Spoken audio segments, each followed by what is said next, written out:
how to cook by survival. I didn't have no brothers, sisters, those sisters around to cook. I had to cook. And around that time, Emerald Lagasse was out. Yep. Bobby Flay was out. The Food Network became the #1 thing on TV. So you was in the house watching Food Network? Yeah, because that was right transitioning out of like cartoons. Like that. Remember Dragon Ball Z? Yeah. I was watching Food Network. That's crazy. I thought it was so cool because I thought at the time, a little juvenile brain, I thought only women cook. I've been through a lot. And only one thing ever really sticks to me. No matter what I go through, it always affects me. When I hustle up or don't have a dime, I'ma go mine. Good times and the bad times, they heavy on my mind. Tapered up or I'm starched down. Either way is mine. I feel fine, but everything around affect my vivid mind. Welcome to a Vivid Mind podcast, where we enrich the lives of our viewers and listeners spiritually, mentally, and physically. Hey, I'm inviting you back on this journey with me again. This time I invited my brother on. Yeah, my boy, man, Chef Rod. For real, man. We go way back. Before we remember. Yeah, for real. What's so crazy that most people don't know is our birthdays is even 3 days apart. It's crazy. It's Man. crazy. So, before we jump into it, my viewers and listeners know that I like to start everything off with a game. Let's play. Let's play, y'all. Hope I'm better at this than I was at basketball. I was pretty decent back then, though. He was. He crossed you up. Yeah, And he good for that backboard three. You better watch it. Oh, God. Shoot that ball from the ditch. Oh, man, that used to be so fun, boy. Well, the whole neighborhood be on one little spot. My man, we getting y'all this much too early. All right, so check it out. This game is called Dumb Questions for Smart People. Okay. All right, you ready? I think so. The title got me. If you had a time machine, would you travel to the future or back to the past? If I had a time machine, would I travel to the future or back to the past? Yep. I'm trying to figure out the trick of the question. So I just answer it just without thinking about the trick? That's the point. I'll go to the past. I'll go to the past just to see a couple things that people not here no more. I want to see. Yeah, like what? Like family members that's not here no more, friends that's not here no more. Okay. Things about where I could have grew in that moment. Maybe if I seen it from somebody else's eyes, I could see me as an actual, like from a third person point of view. And I feel like that'll be a lot. That'll be powerful. Like Will, bro. Yeah. I didn't think you was gonna go that deep with that. Yeah, see, that's why I was like. But it's dope. It's dope. Yeah. I like it. Yeah. Okay. All right. Next one. Describe your job as a video game or movie. That's a video game that's already created and a movie. Yeah, describe it as that. So like, use the name of. Oh, my life is like rapper to rapper. Cause remember he was cooking a rapper. Okay. For rapper to rapper. Kick, punch is all in the mind. If you want to test me, I'll show you find the things I teach you. I'll surely treat you. Yeah. You see? Yeah. For rapper to rapper. Okay. What's funny is he is for rapper to rapper though. For real. Chef Roy do more than chef up on the stove. He chef up in the studio. I'm trying to tell y'all, man.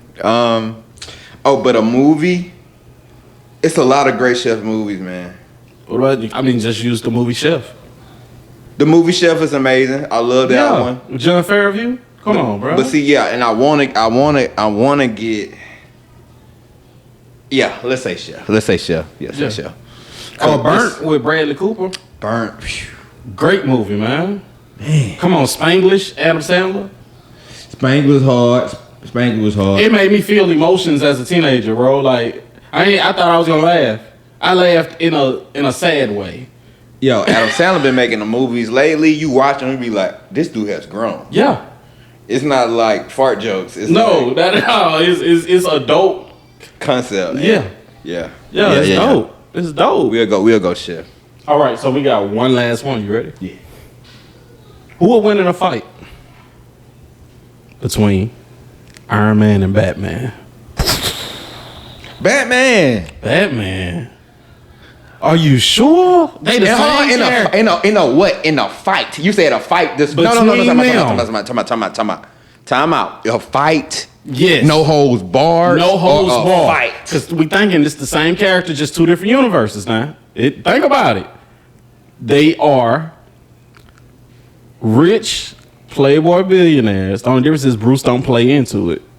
But he definitely got a lot of women. But and Iron Man got both of their parents before he died, though, so he kind of changed it up a little bit. He wants to be a playboy. Okay, so eventually Bruce does in one of the storylines, Bruce does marry Samantha, Catwoman. No, I'm talking about Iron Man too. I know he married Pepper Potts. You know what I'm saying? The only difference between them is in a fight, bro. That's what I'm saying. Yeah. Can Iron Man use lasers? Yes. We talking about the Full best on Iron Man suit versus the best Batman you could think of. Who would win? Iron Man wins. Iron Man wins, bro. Just because you got to think, if Iron Man suit mess up, he got like 200 some other suits. He does. It's only one Batman. Iron Man is Iron Man in the suit. Batman is Bruce Wayne, utility belt, leather, Velcro suit thing. But also you gotta think about all the many generations of Batman. Bro, he has everybody's weakness on tap. Oh no, but he did. This is the same Bruce Wayne. So Bruce and Tony know about each other. Hold on. So they finna fight. So no. Let me go back. I feel like we have seen Iron Man die. We ain't never seen Batman die. Yes, we did. We seen Bane break his back. No, we actually saw him die. It's called The Killing Joke. Oh, did see him die. When the Joker finally killed him. The Joker got him. Damn. And he turned around and had to die because he literally said, Batman asked him, why do you even exist? He said, because you exist. Yeah, and there's a joke and they laughed at the end. Yeah. I remember that. Dang. So both of them done died. Yeah. The only difference between them is Iron Man is lighthearted and Batman. Man, hold on, man. Batman went toe to toe with Superman. Yes, he did. But Iron Man went toe to toe with Captain America, which is Marvel's version of Superman. He's literally based on Superman. He can't fly though, and he ain't got laser beam come out. The closest thing I think they had to Superman over there is Thanos, and you seen what Thanos did them boys. That's true. But actually, they said we ain't seen nothing yet because Thanos' brother is coming. We seen him, the little pretty dude with the little dude he with. Yeah. With the axe. I can't think of his brother's name right now, but his brother is way stronger than him. Matter of fact, that's the reason why Thanos had so much hate in his heart. Because the bro was a favorite, and he had to look like the parents. Because Thanos was a purple. Where Thanos from? Yeah, where Thanos from, people ain't purple. He had a genetic mutation to turn him purple. Why he looked like that? The chin. Everybody else looked like Thor. Yes, real Nordic. I still say Batman. Okay. I still say Batman, just because. I don't know, bro. I say Batman, bro. I like Batman. This debate. Batman, bro, because it's like almost debating with yourself, because like you can see it. Yeah. Now if I just say hands alone, Batman. Yes. Now if it was suits versus utility belts, Tony is more equipped in my eyes. He's definitely more equipped for war. He's more equipped. Batman is equipped for combat, a battle. Yes. Tony Stark is equipped for war. His suit was built in war. When he was captured, he had to build his suit in war. Yes. Batman, he built all his stuff where he was just hiding away from being a billionaire. Yes. So Tony's stuff's more structured under pressure. This is a hard debate. We could talk about this for hours. Because I got so many. Cause you know I love this. Yeah, so I know. It's like ding, ding, ding. And that's why it's such a good question. Bro, I still say I say Batman. I'm gonna stick with Batman just so, because I ain't want to take everybody's time. Okay. It's like, all right, bro, please get past the Batman. Armand, you said Batman 5 times. Talk about cooking and Boosie. You cook. You know if I want to hear, bro. Bro said, talk about cooking and Boosie. That's gonna come when I get ready. You know how people they don't. Yeah, man, they be tripping, man. They want it right now. Give it to me right now. Sometimes, man, you got to follow the journey of a person. If you want to understand how he got to cooking for Boosie, you got to understand this man's mentality, who his people is, where he came from, how he even got into cooking. Y'all don't even know Roger just stayed in the house and got whoopings all the time. Y'all don't even know that. All the time, boy. Speaking of that, let's go back. All the way back. Yeah. All the way back. We're gonna go back to Mafia Road. Autumndale. AD. Hey, that was spray paint down the street. Yeah. AD. That was real hood. Come on, tell these Rough folks around now, though, bud. about where you from, who your people is, what you was like. I tell you what, it's really. I'm from really 3 places because I was living. You see me all the time, like at my mama's house, but a lot of times when I went there, I was at my grandmama's house. So really, it's Mafia Road, it's Plateau, and it's down the bay. Cause one of my grandmamas, my mama stay in Plateau. Yeah. So sometimes you'll see them cousins from Plateau. Then sometimes you'll see my other cousin from like down the bay and stuff like that. So it's a mixture of both. But my mama's house was in Plateau. She moved out of there, and then we had moved to off Mafia Road, off Autumndale Drive. So that was my base. Yeah. But it was a little everything. Cause if I just say Mafia Road, my people from Plateau gonna be like, no, you ain't. Yeah. That's for just real. like for real. If somebody asks me where I'm from, I can't answer that question exactly because I grew up everywhere at the same time. Bro, everywhere. So, and in the church too, cause them people in church right now. I was in church. Oh, you know 3-4 days out the week. That's the way that work. Especially for us, like our people, the church is everything. Choir, all that. I was in all that, man. I was scared, but I was I say this, I was scared in church. I know this not the question because it was like I wanted to do good, but I had a hard time. Remember the plays you had to do in church? Man, I had such a hard time remembering them mothers, man. And them mothers was like going to the Apollo. I was up there finna pee on myself in church. It was so hard. It was so hard, Lord. For real. All I gotta say is happy Easter, everybody.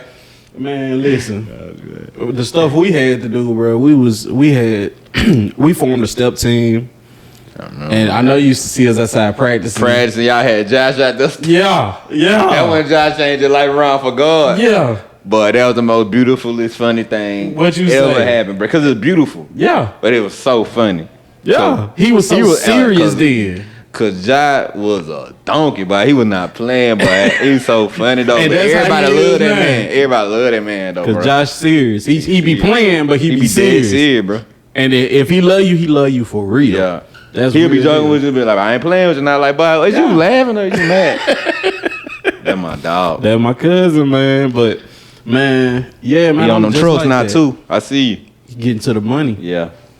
Driving that yellow thing. Yeah. I think I seen them post pictures. So we know who you were. You ain't even shout out your mama and daddy. You just, you ain't say that. I said who your people is. We start talking about other stuff. My mom and my dad, Melanie Smith and Roderick Smith Sr. I am Junior. Right. That's right. So they was deacon and deaconesses in church. They was almost the pastor wife for real. They did everything in church. Wow. Very hard working people. They was very strict on me, but thank God because I avoided a lot of pitfalls in life because of that. When I was younger, I did not understand. But as I got older and I became a parent, I totally get it. Not saying I do the same tactics. Yeah, but they did what they knew to do. That's it. You know what I'm saying? Yeah. They ain't know no better. Yeah. And then the thing about this too, you never know what they parents did to them. You might have got a cakewalk. You might have had a cakewalk. You don't even know. Because sometimes, black folks, we don't really talk about traumatic stuff and about stuff like that. Like what happened before. They just know this how I love you, so take it. Yeah. But I love my parents, man. I talk to my mama every day. I talk to my daddy. If something go horribly wrong, we talk. Hey, but that's how it is, right? I need something. That's how it go. That's the only time a man and his son in the black community, if you got an active father, that's the only time y'all really talking. If something happened. Like, it'd be funny when they finally call you and they need something. Like, bud, all right, this is different. I remember the first time my dad asked me for $45. It threw me off. I was like, what? It's such an odd number. Yeah, he was like, let me borrow $45. I was like, Daddy, you not borrowing no money from me. You can have the $45. Like, I'm not looking for that money. Yeah. He still will bring it up. I'm gonna give him $45. I don't care about that money, man. Wow, that's so funny. Cause we funny. Yeah. I know our kids be like, that man crazy. They You know think what I'm saying? my kids think I'm so funny, bro.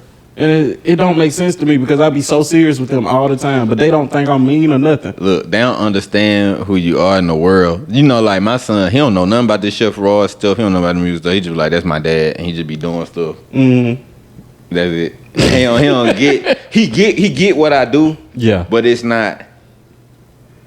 He get it. He don't care.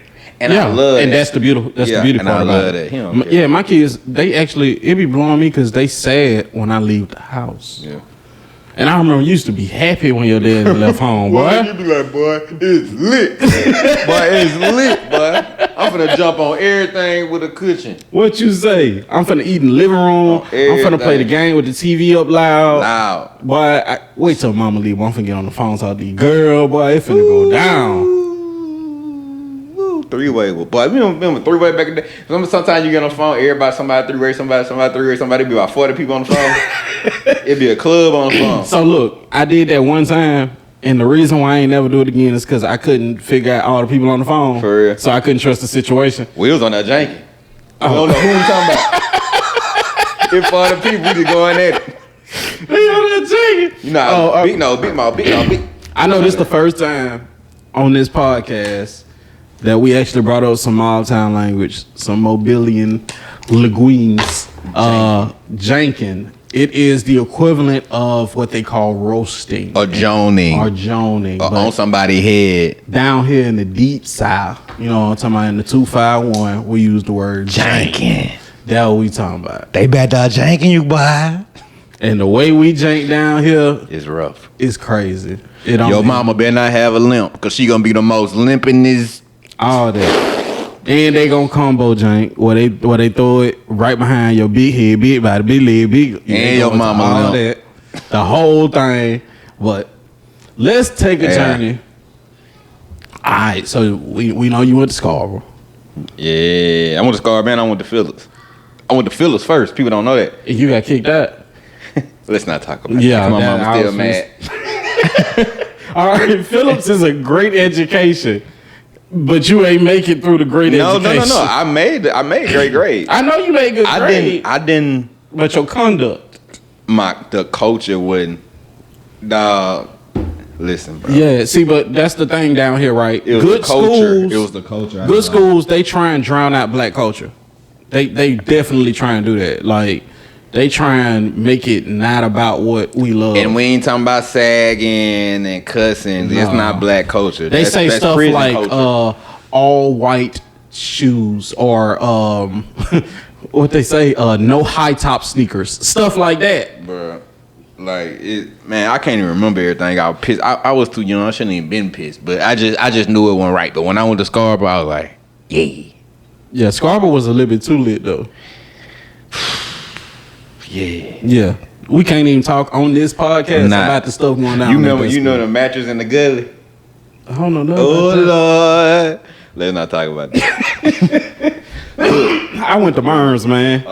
Oh, okay. Yeah. See, at Burns was a mini Murphy. So things was happening, but they would cover it up all the time. Boy, Scarborough thing was happening, and they did not cover I it know up. they didn't cover it up. It was bopping.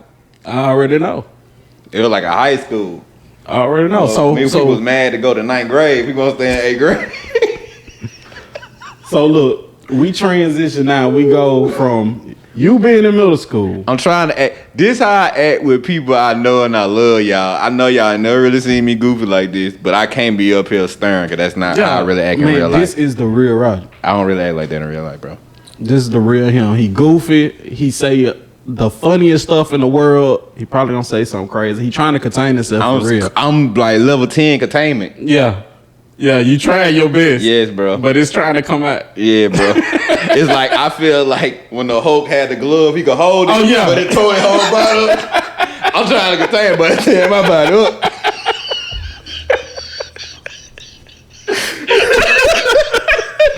They think we tripping. They don't know how far this could go with you. Oh man. I got them. Listen, they got me too. I had to give him a disclaimer, bro. Your mama got to watch this one, bro. My mama know. Hey, look, one thing about it, Penny know her son. I'm trying to tell you. So She know me, boy. we transitioned from going to Phillips to going to Scarborough, Yeah. which we know just turned you on 10. And then they changed the school district. Yup. And So did. you were supposed to end up at what school? Hold on. I was supposed to wind up at Shaw. It was Shaw. You were remember? supposed to end up at Shaw with me because Shaw was in my neighborhood. Mm-hmm. Because we was living in what they call that over there. I can't think of the name of it right now. But we stayed out Woodside Drive. Yeah. I forgot the name of that About neighborhood. Shaw. Yeah, right over there. I was supposed to walk to Shaw, but that was the year that they was not accepting freshmen our freshman year. Shaw still over there. I don't know what they doing. I think it's Clark now. It's a middle school. Oh, wow. Yeah, they flipped it into a middle school. But so the reason why I'm mentioning this to y'all because this is how we ended up on Mighty Leopard. We ended up at Mattie T. Blunt High School. This school, y'all gotta understand. First, it's open too. The new school. Yes. My 9th grade year was the brand new school. And the freshman at the fresh school. They be talking about it because of that. You from the old blunt or the new blunt? Yeah, Y'all y'all never got asked that. So we tell them like, nah, we were the first one in the new blunt, and that give us a certain kind of clout. Like they be like, oh, okay, all right. So you was there with yeah. And I don't know if you remember. Do you remember day one? Day one at Blunt. That was all right. So the reason I mentioned the rezoning is because they put all of the black folks together since Blunt got this new school off 8 Mile. And it was fresh.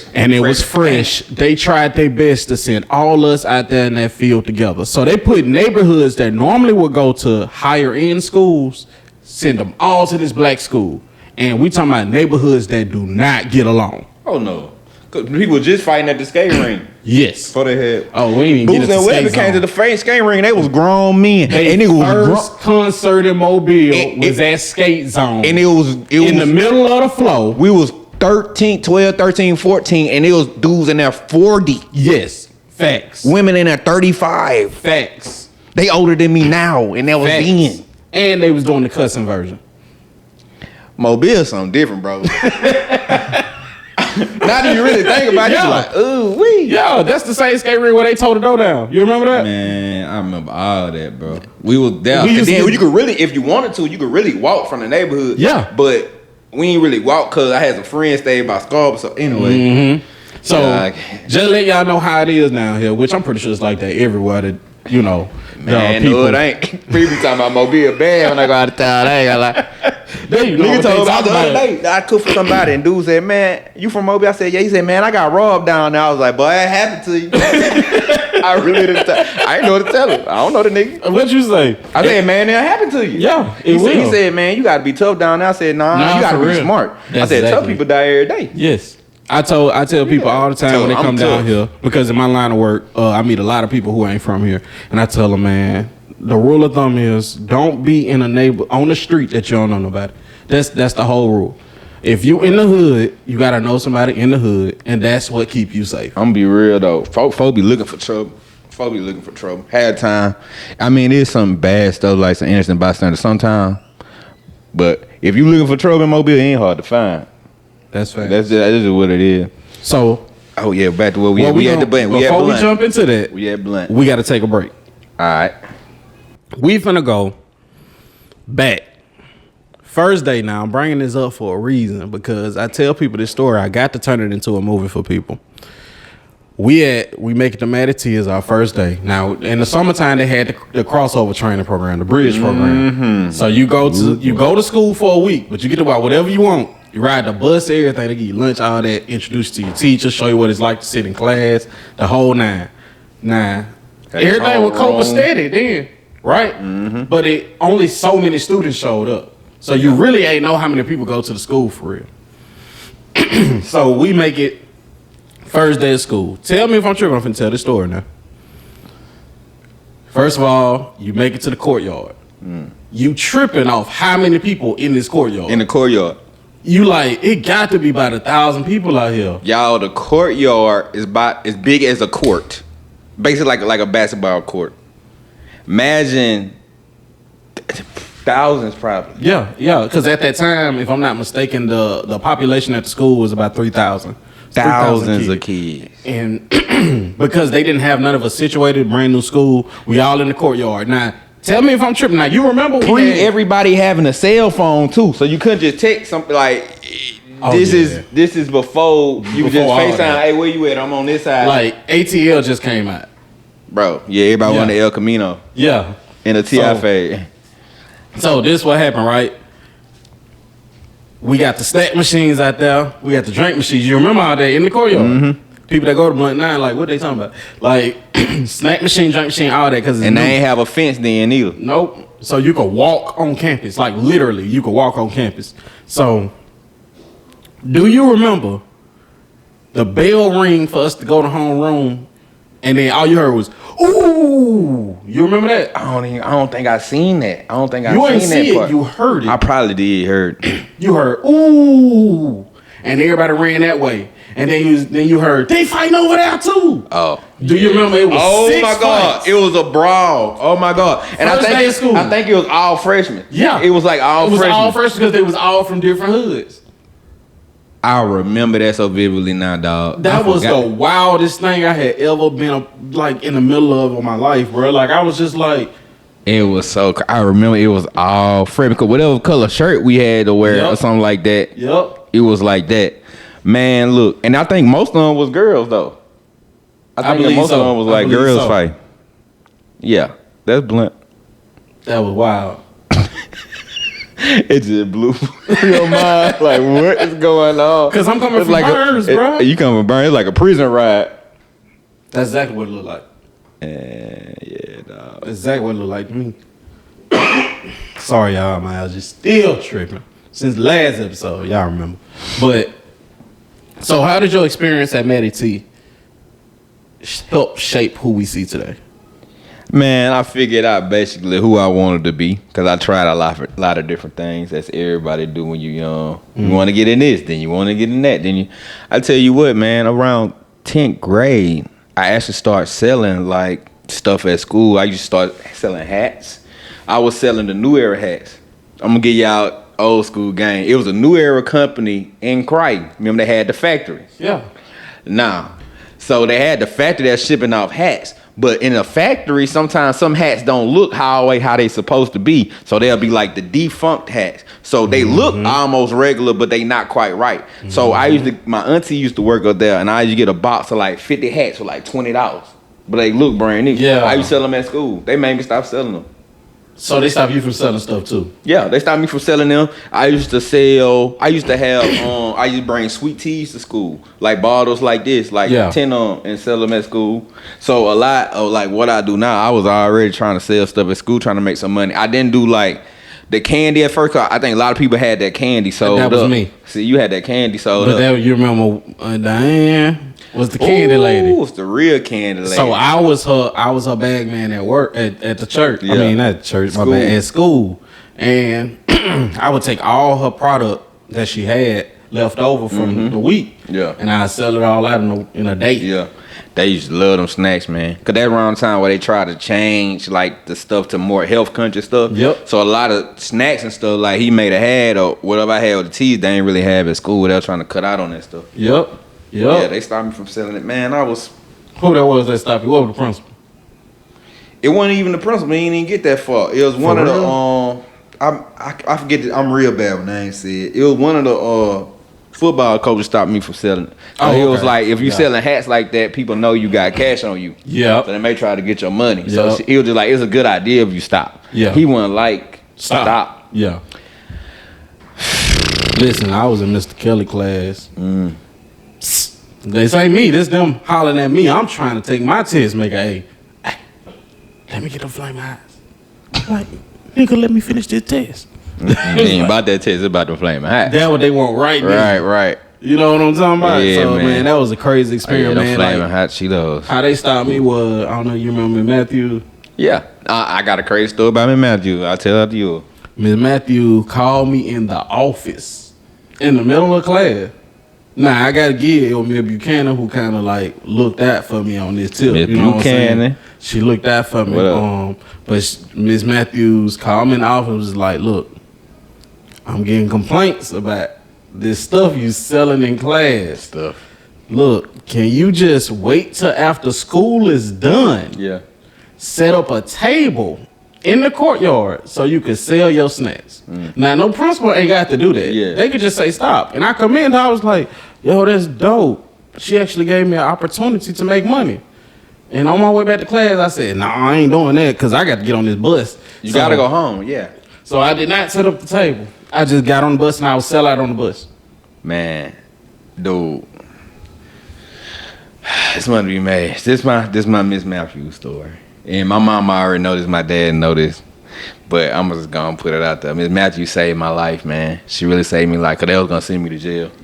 Really? Like, yeah. Cause like at school, do what y'all gotta understand. This is the time we was in, the temperature we was in. This was around the time people just first started getting dunks.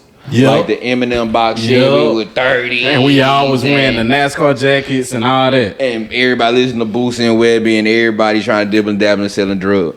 Turns out, I started doing it. But I wasn't selling it, and this gonna sound crazy now that I'm old, but now I can really talk about it. I wasn't selling to people at school. People at school really ain't even know I had it. Like my friends didn't even know I had it really. I was selling it to them dudes coming up there to talk to them girls. And I know they were 25, 30 at the time with them. Because how you got all that money for the rims and all that. But they'll be that brazen. They'll pull up and get girls. So I knew a couple of the girls they was getting. So they start brokering the deal. This what happened. One day I had retract. And it's another guy named Said, not you, but another guy said, he could vouch for this if you ever see this. You talking about Said with the dreads?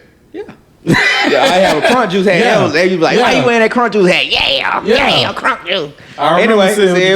Anyway, so we in retract, and I had just got the car, that Mazda 6, that black Mazda.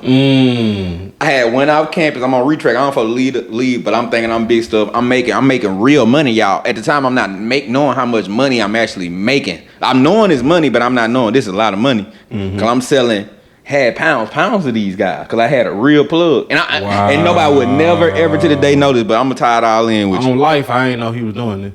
Nobody knew. But look, so I was smart at that age. I wasn't trying to be a dope boy. Okay. It kind of fell in my lap. So this what happened. So boom, put some rims on the Mazda and stuff. Anyway, so I go to this before we had food sack, because I think I went to like Chick-fil-A or something. Came back and I was eating my food in the class, and then my dumb run went to sleep. Now I got a half a pound in my book bag, and the man came up. He said, "What that is? I smell on you. What that is? I smell on you." I guess I was still dreaming or whatever when I woke up. I was like, "Oh man, you got me." I opened the bag, tried to pull out the Chick-fil-A. Yeah. Forgot I had the weed in there. He seen the weed. Man. The whole class seen the weed. The whole retract class seen the weed. So what happened was, he had took me to the desk. I was like, "Man, I'm sorry." He was like, "Man, if nobody else would have saw it, I couldn't do nothing. But everybody saw you had weed. I gotta do something." Yeah. It was like a substitute teacher, retract teacher. Oh yeah, he don't even want to go through the paperwork. He don't even want to be here. No, but all the students saw it. He had to do something because he didn't do nothing, and those students said that he let somebody have a half a pound in 10th grade. Yeah, that's what I'm selling to. I ain't selling to these niggas up here. Yeah.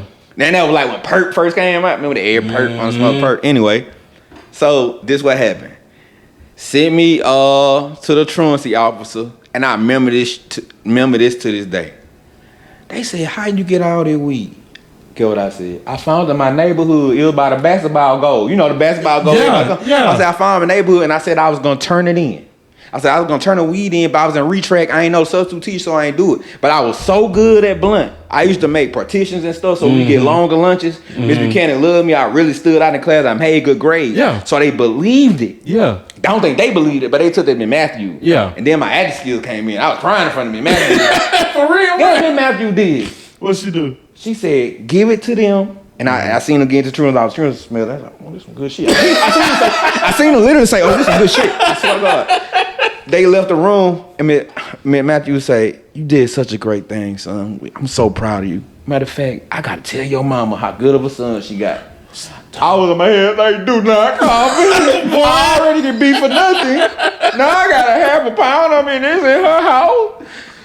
She didn't call my mama at Region Bank. You know, everybody know my mama at Region Bank forever. Oh my God, you got my head hurt, bro. On speakerphone. She said, I just want to tell you, my mama already knows some BS, because why you calling me at work? Yeah. I just want to tell you, your son, just a wonderful son. What'd he do?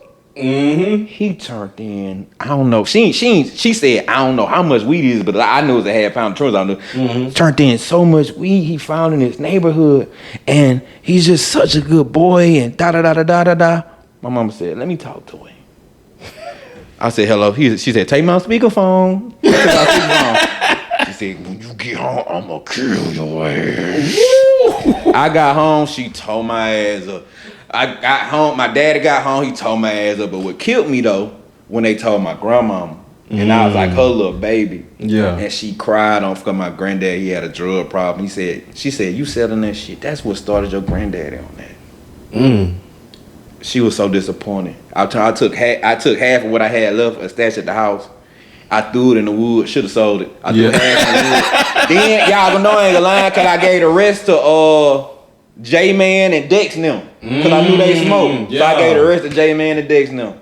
And I stopped. My plug hit me back up. It's just like, what happened? Cause I was selling it so fast. Cause you gotta think, if these dudes pulling up in these shiny brash cars, they don't care who. I guess they thought it was cute cause I had a purple shirt. I was selling perp at Blunt. It was called Blunt. They started good marketing. I don't know. I wasn't thinking that far. I just like Lil Wayne. You know what I'm saying? This nigga talking about selling weed. Yeah. I really had like an empire. Niggas coming up with all them cars. And that I probably fed the city on God in 10th grade just playing.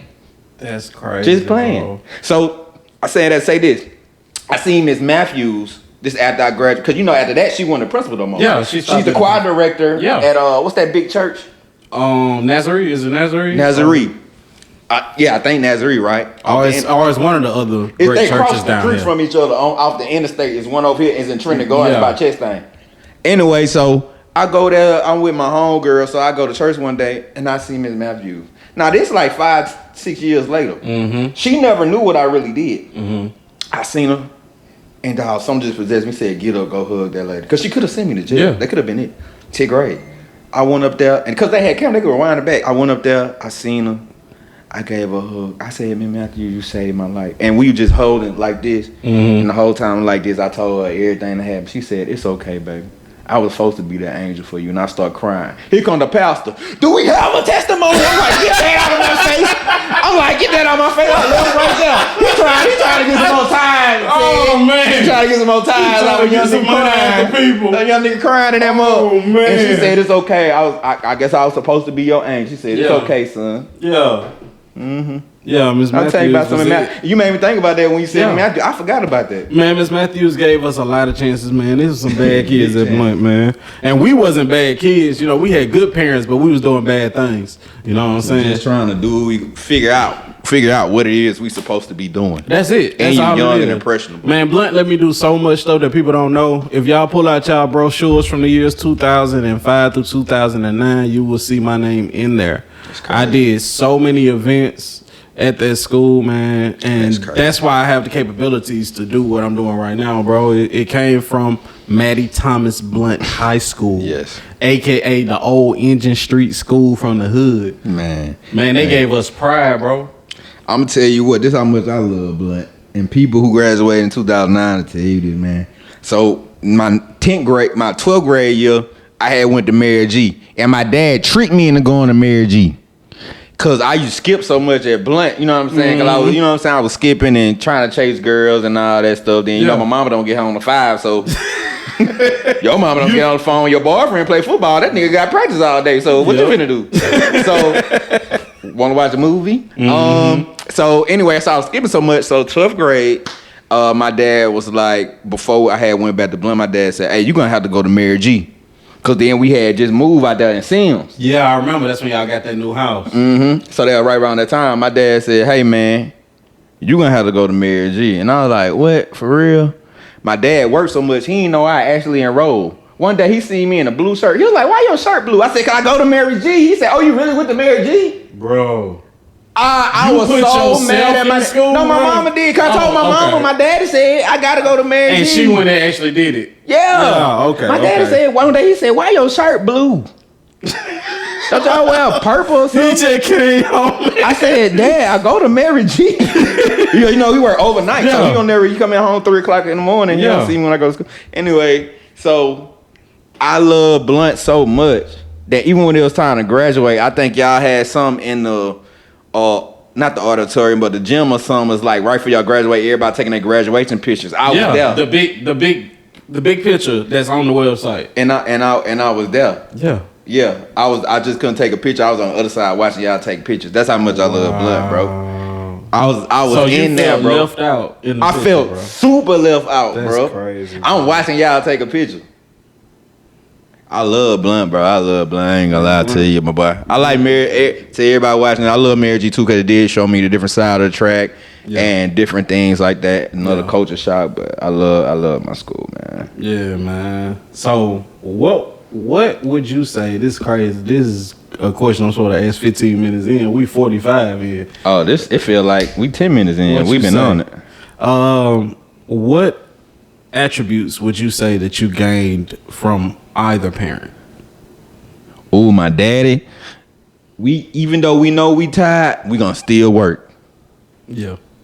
Y'all, today, I can't even remember everything I did, but I tell you, and I'm dead serious. I can't even play with y'all. Today, man, it's been a wild day. Woke up this morning, worked out, walked the dog, went and got food for a video I had later. Had to kind of cook the food up, chop the food up. Then had to go pick 2 people up to go to the studio. Went to the studio, made a song. Had to go drop them off. Then go back home, get myself ready for the video. Went to the video, set everything up for the video. When I say set everything up, I'm talking about like everything, helping the cameraman with the lights. We had a girl on the table doing like fruit displays. I put the fruit on her. We had everybody. It's crazy. You Then, literally produced and directed your own video. wow, and I still had to rap in the video. Break down everything. It started raining. Came out right here. Now I'm doing interview with my guy. So I say my dad gave me that her spirit. It's like never say die. It's like you just keep going. My mama gave me kindness. And that's very important. My mama gave me kindness because she made me feel like it's okay to be a good kid. Yeah. You know what I'm saying? Well, when we were growing up, it was like They the tried to bad make dudes, it seem, if you was good, you wasn't gonna win. or you a soft or something. And Yeah. that don't mean you soft. That just mean you know better. That's it. You know what I'm saying? That's all. You And- make good choices. And I got that from my mama. More than just that, it's 1,000 things. But I think that's the most important. Yeah. Hustle and hustle enough to know you could be humble and be nice because ain't nothing promised. You know what I'm saying? God could take both of my hands tomorrow, then what I'm gonna cook with. You know what I'm saying? Yeah. So like, Hey, bro. I feel like those are great attributes. He a hard worker. He don't know how to go to sleep or sit down. I don't. I got But- people call me all the time like, bro, you went to sleep? I'm for real. Yeah. That's how you been. No, I ain't been to sleep. They And know while I've he been tired, he don't get cranky to where he be mean. He gonna be nice and tired. Yeah. I'm gonna just tell jokes so I go to sleep. I'm the same way. I get super goofy. Man, my wife, listen, she tell me go to bed whenever she could tell when I'm tired because I start janking and playing too much. Anything. Because I don't do that normally. Yeah. I'm comical, but Yeah. I forget all about my filters whenever I get tired. Yeah. Yeah, man. So I say That's that's dope. my best attributes from That's those real two dope. people. So look, before we take another break, I got a game for you. Another game, let's go. Yes, sir. This game is called 10 Things. 10 things. 10 things. And we in the South, so it's things. 10 THANGS. GZ. Things. Things. All right. Name 10 things you need in order to be a successful chef. Patience. And I'm gonna say patience. So I'm gonna give patience too. So I got 8 more. And then you're gonna need God. That should have been first. That's the big one. Man, you're gonna need understanding. A lot of this, and I ain't saying nothing got to do with food right now. 'Cause this is what y'all understand about the business. Just because you got a talent don't mean you know how to do the business. I'm telling y'all how to be a successful chef. You need patience. You need God. You need persistence. Wow.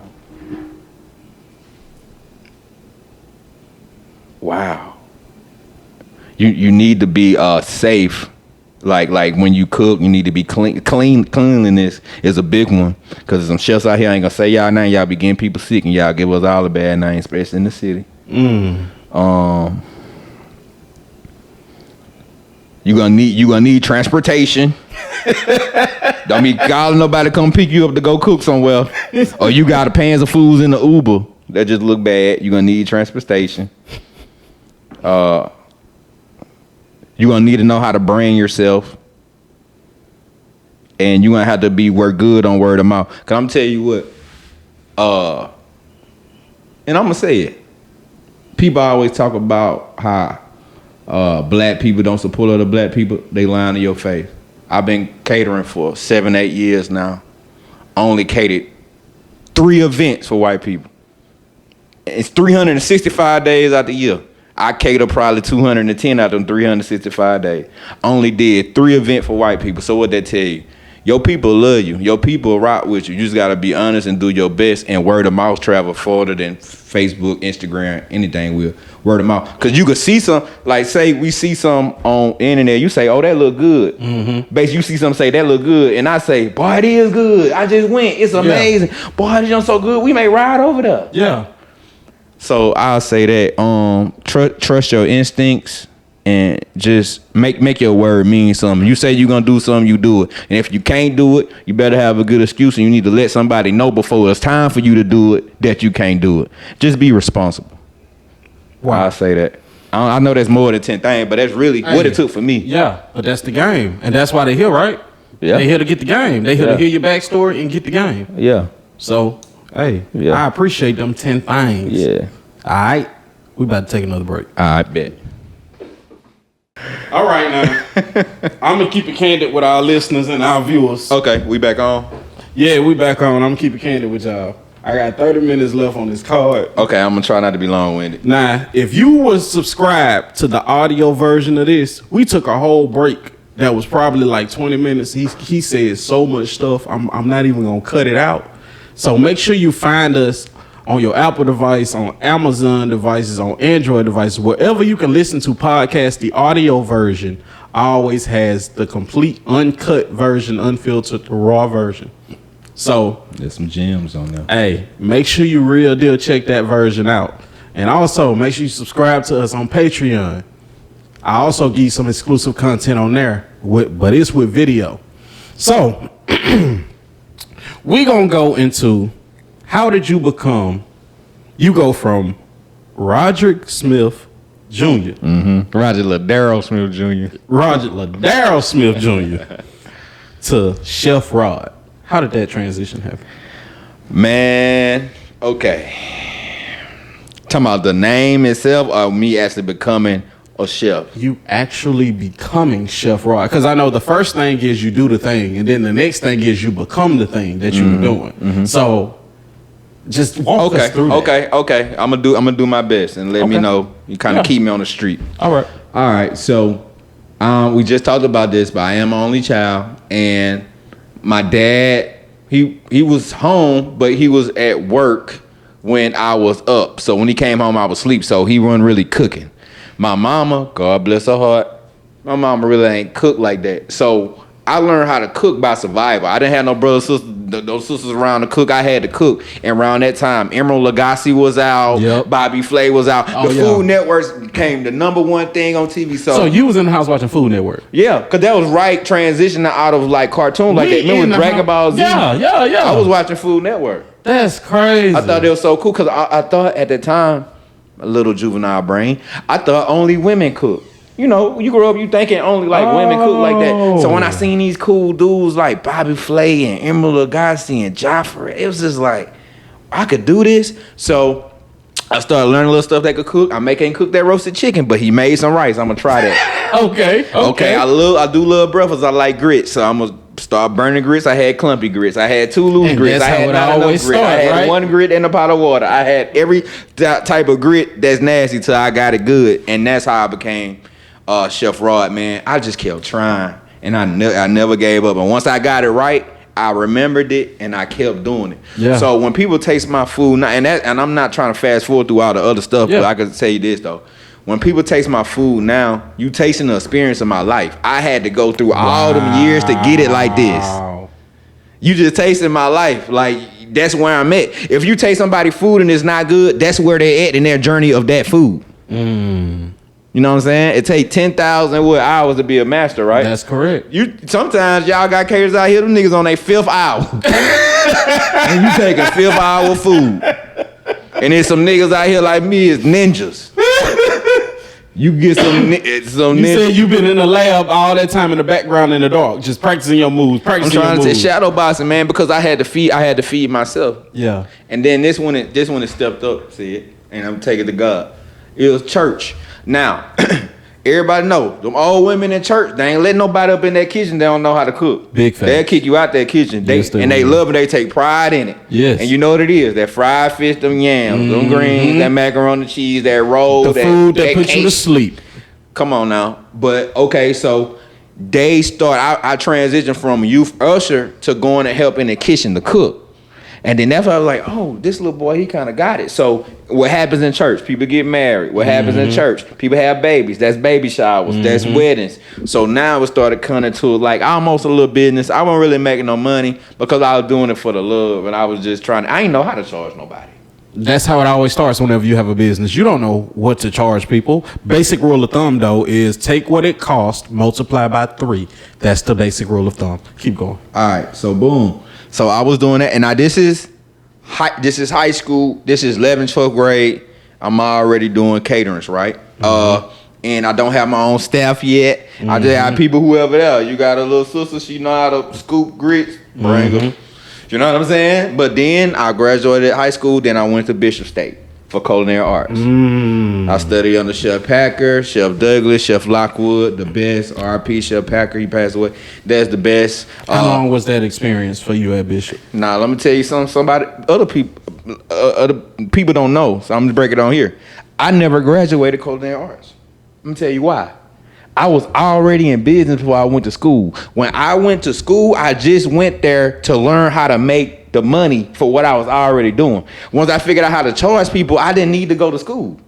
I was getting booked more than I was at school. That's crazy. I was the best chef in there, but I was making C's because of abstinence because I had to go cater. Yeah. So I was torn. So I never finished school. But that's the truth. That's the truth of the matter is once you have discovered your passion and you discovered your market and now your market is actually obtaining customers, that is time for you to follow the path. Now you don't need the certification because the purpose of the certification is to attract customers. But if you have the customer base, you don't need the certification at the moment. Young chefs out there, whenever you go cook for somebody, they never ask to see your chef certificate.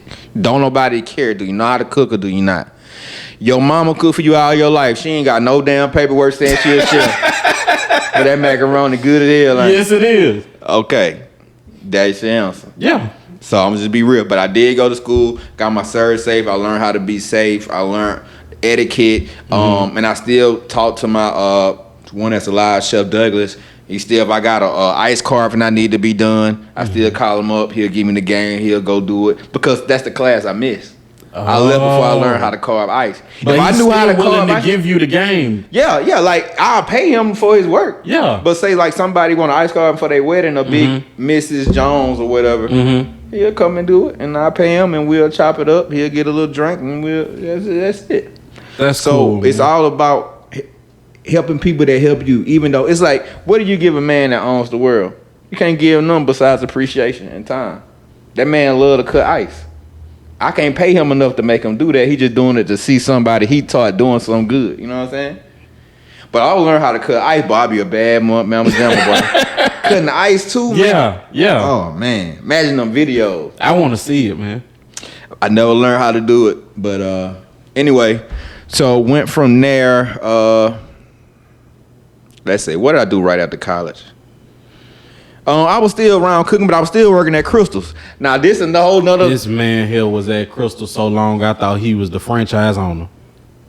Listen, dog. Crystal's ain't had a mascot, but if they did, it'll be me. Matter of fact, now that I think about it, you the one that told me that the meat was made out of kangaroo meat. And I lied. Crystal made that mad. I know it's not made out of kangaroo I used meat. to tell niggas that so they could stop coming to ask for free food because I was getting in trouble. Because everybody, when they seen my car, they knew I was there. Yep. But The whole neighborhood pulling up. listen, so dang, do I get out the store I'm on? 'Cause this is a really good story about crystals. Or do I stay where I'm at? Go ahead, give them the story, bro. All right, I'm trying to make it real quick. Okay, I know I'm just telling all this criminal stuff. It was this house in the neighborhood that we broke in when we was little. We really ain't breaking in. Somebody else broke in, but the house was vacant. And we went in there. We were playing hide, go get in the house, and people were breaking pickle jars and breaking TVs. And then one of our homeboys, I ain't gonna say his name, went and told the police that I had did something. And they came to my mama's house, and he had knocked on the door. And then I'm gonna tell y'all something crazy. It's such a great story. The person that owned the house knocked on my mama's door, and she was like, "Roger, you got a brother?" I said Stop no. playing. I said no. She said, "Oh, okay, well they can't be talking about you then." She went back home. Then I got another knock on the door. It was one of my homeboys. You know, I'll tell y'all who it was. He knocked on the door. I opened the door like, "Man, what up? The police gone?" This nigga walked the police right in the door. Oh, Lord. My mama and daddy was pissed. They walked us all the way back up the street where the house was and then set us on the curb. We went to the youth center. So I went to the youth center. Then they put me on probation. I'm like 14 on probation, 15 on probation. Then I had right by the probation offices. Right now it's Right Way Church. Yeah. It was the probation right there by that Piggly, right by that Crystal. Yeah. So one day I was walking home for probation and I seen a lady named LaQuanda. Shout out LaQuanda, you really helped change my life. She said, "Boy, you bad. You walking all the way home. You need to get a job." I was like, "Give me a job then." She said, "Come on in here." And that's how you end up at Crystal's? I was supposed to be 16. I was 14, 15. Yeah. Flipping burgers. Getting money. Yeah, and that's how I started working at Crystal. So no matter what I did in life, I stayed loyal to Crystal. I worked at Crystal, so I was probably from 14 to probably about 22, 23. Yeah. Same pay. You was a manager by the time you I left, wasn't no right? damn manager. I was crazy. They didn't let me be no manager. You know me now, nigga. At 22, Yeah. was I managerial material? No. Nigga, they knew so too. So I was just flipping patties, man. I was just happy to be at work, flipping them patties, man. I go and cut grass with my dad. That was before I really had responsibility like that, bro. That little money was heaven, and then I was still cooking. But okay, back off that. Okay, so back to what happened after Culinary. So I still did my cooking thing. I was still working at Cruiser just because it was just easy to do. Then I got this play at Alorica. Yeah. We all have worked at Alorica in Sarah But Lane. guess what? I wasn't working in Alorica. I was running the kitchen. What? Yeah. I was over the kitchen. That's So crazy. like we had a year contract. It was me and my band of pirates. And we rocked it out, dog. We rocked it out. I had so much fun there, dog. I had so much fun. What happened was our contract ended kind of quick because I got a little cousin named Gavin and I fired him 3 times, but the nigga just kept coming back. Like he would go out there and talk to the girls at Alorica. Yeah. So they'll be like, "Oh, them flawless boys, we love talking to these girls and here." I'm like, it's not us, nigga, it's Gavin. He just got the shirt on. Yeah. So we ended our contract. Then after that, I worked there. That taught me how to do the restaurant business. Okay. I had to go get the food. Cause now working there, Alorica ain't paying for the food. We paying for the food and we selling. We just had to have a discount price. Okay. All them people working at Alorica, they only really got one spot to eat unless they want to go across That's the street. very true. So we was making decent money. Well, I could have been making more money if I was new, but you gotta, you know, if I would have fired by 3-4 people, that's about 6,000. Yeah, I probably could have had more because them niggas needed to go. But they was my homeboys. So you was trying to keep them on. Yeah. And that's what we feel. Whenever you have somebody around who don't really serve the purpose that's needed. I got some story about Alorica, boy. But anyway. We'll say that for the next time you come. Yeah. Okay. So this Alorica. So by this time, my cousin then hit me up. She in California. She was like, "Man, once you come to Cali." I was like, I'll think about it. I done messed around and bought me a Jeep. Lord knows I always wanted that doggone Jeep. I done moved out to California. Was out of California 3 years. During that time, I done catered so many parties. That's when I got in that celebrity circuit. So when you in California, who put you on to even be able to do these events? You don't know nobody but your cousin. Social media been pumping by that time. For real? social Instagram and stuff. That was around the time. So what? You just meet somebody out there and they just, you like, follow me? So all right. So you know Lala Milan, the comedian. Lala Milan, she kind of skinny. She a beautiful girl. I know who you're talking about. She a comedian on Instagram. I cater for some here for her here in Mobile, and she lived out in Cali. I was like, hey, I'll be out there. I got good with her boyfriend. I was like, you come out there, fuck with me. So I used to go make meal preps with them when I stayed in California, and that's how I met dude blaming on Quay. You know what I'm talking about? Yep. So he was out there. They had a crib together, and I just go there and cook for him all the time. Me going over there to cook for him, I'm seeing all these famous people they know. And that's how I got booming. More. So just because you were in a place that was exposing you to other people in the network, and it's a vibe, right? It's a because vibe. you cooking in front of them, so they know what your skill set is. Be prepared at all times to show your skill set. It was lit. So, man, I gotta talk to you out about some of these stories. Yeah. So I did that. Now, by this time, I done had a son, and I'm missing my son because I couldn't think about this. I had to drive back and forth from Mobile to California when I had to go. You know why? Because I couldn't get out them Schaefer dishes and food equipment if I had a thing in Mobile.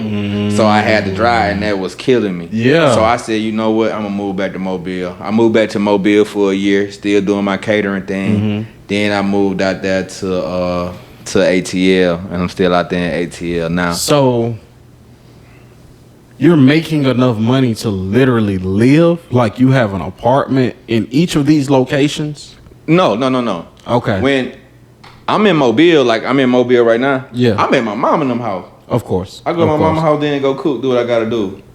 When I was in LA, I had enough money to get my own spot, but I was still staying with my cousin Toya because she had a spot and she needed help with rent. So why I'm gonna move? I don't think I need a couch to sleep on.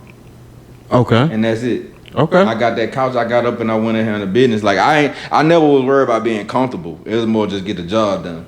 Wow. You know what I'm saying? Like sometimes if it's mud right here and you need a soldier to go through that mud, I'll be that soldier to go through that mud to get the rope to throw it over. So I ain't really care about being comfortable. I just had to do what I had to do. But I did at one point have a spot in Atlanta, then have a spot in Mobile at the same time. It's the dumbest decision I ever made in my life. Waste so much money on BS.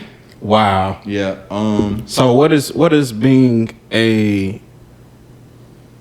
the difference in pay between an aspiring chef and then a chef that actually has built up a reputation? Like, what's the money difference? Bro, it's a lot, bro. When I first started, I wasn't making no money, bro. For real. That's why I still had to work at Crystal's, work at Ruby Tuesdays.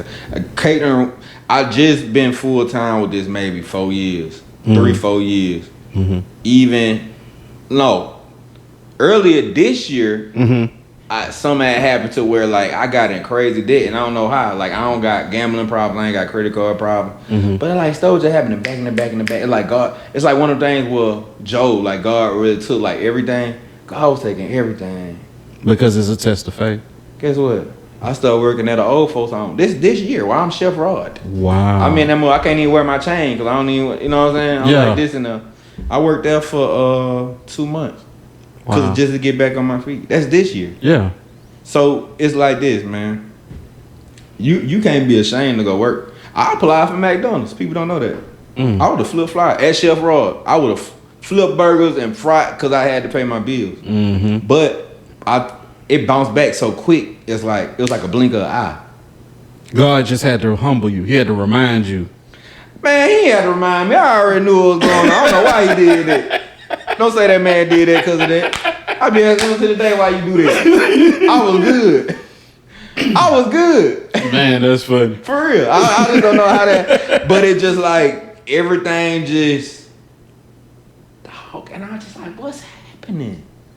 My truck bust up. I paid. It was about $15,000. Yeah. Working on my truck because the engine will break down. Getting a new engine, transmission break down. So hold on. You had $15,000 to pay. Yeah. Over time, everything ain't happened at one time. Oh, okay. All right. But yeah, no, I had the money. If I had, I wouldn't. But I'm tell you one thing though.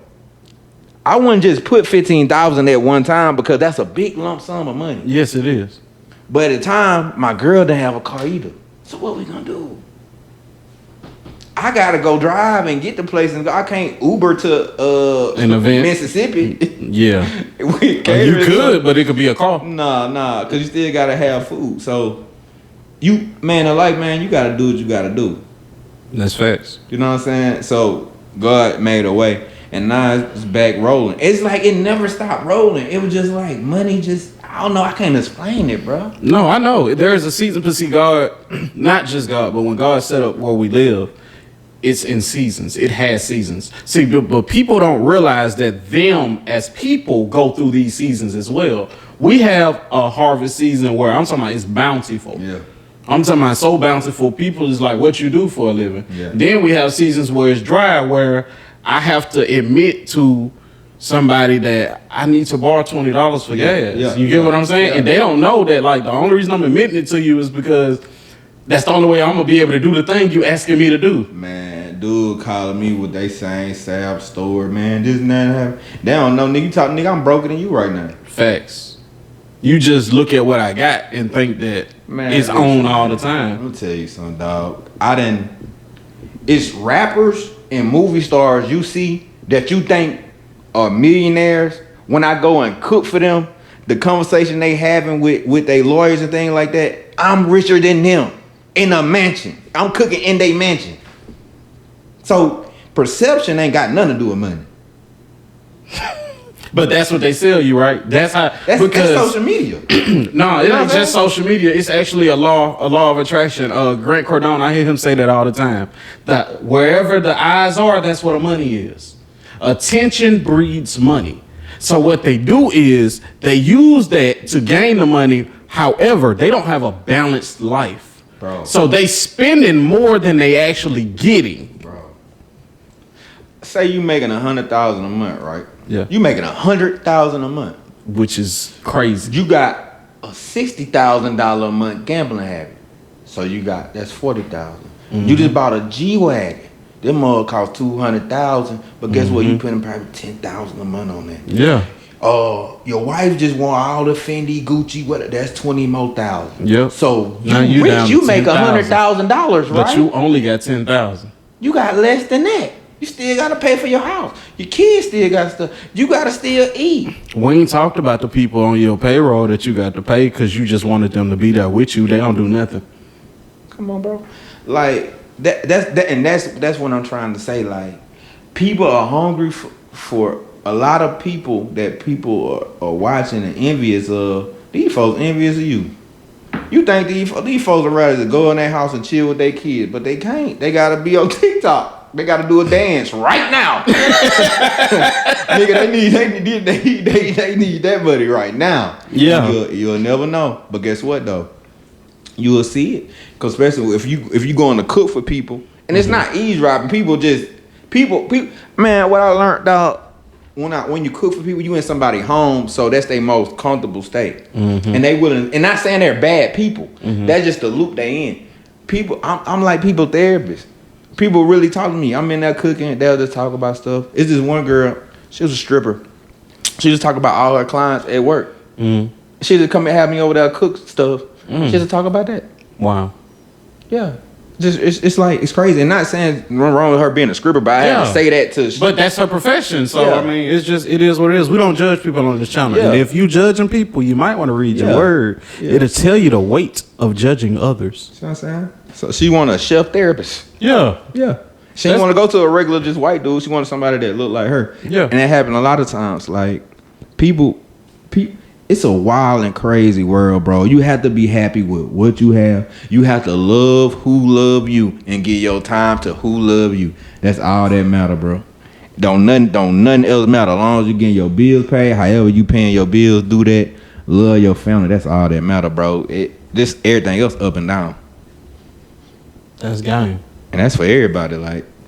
So I would be remiss if I did not ask for the crowd before we stop this video. Give a list of the people they know that you have cooked for. that they already know that I cook for, or they may know and I cook for them. Rock. Okay. Rihanna. Okay. 2 Chainz. Basically everybody who rap from the city. So Rilo, Young Blue, No Cap. Of course Boosie. That was like That's the one that really. Eric was like my number one client. Nick Cannon, Ari, Moneybag Yo old lady. Yeah. That's Ari. Lil Durk and his old lady. Lil Durk like grilled peanut butter jelly sandwiches. It's funny. Just like grilled peanut butter jelly sandwiches. Young Jock. I actually cooked at his club when he opened South Beach, his new club. Mm-hmm. We had opened that up for him. I did our kitchen manager old lady gang. You know, that's Candy Burrs and Todd. Then we did Frost Bistro. That's Kurt and Rashida. Yeah. So, like I said, word of mouth. Mm-hmm. One went to another restaurant like, damn, I like this food. You got a new guy? Mm-hmm. Let me get him. And then it's word of mouth. That's anyway, crazy. Man, a lot. I know I met Jeezy. T.I. So when I cook for T.I., I cook for Young Dro, Trader Truth, all them. For Hustle Gang. It was Hustle Gang. Mm-hmm. DJ Drama, DJ Envy, Lala Anthony, Blame It on Quay. I'm trying to remember everybody. And I'm missing a ton of people. That just would pop up. First of all, that list is stellar, bro. Okay. 2 Chainz. I don't know if I said 2 Chainz. Dang, bro. A lot. What's up? Jacquees. I'm just getting down to C-list niggas now. I'm just You better get off the King of R&B, bro. Woo!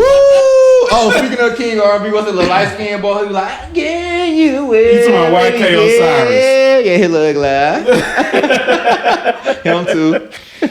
Man, that man gonna see the video. He gonna be mad. I don't care. What he gonna do?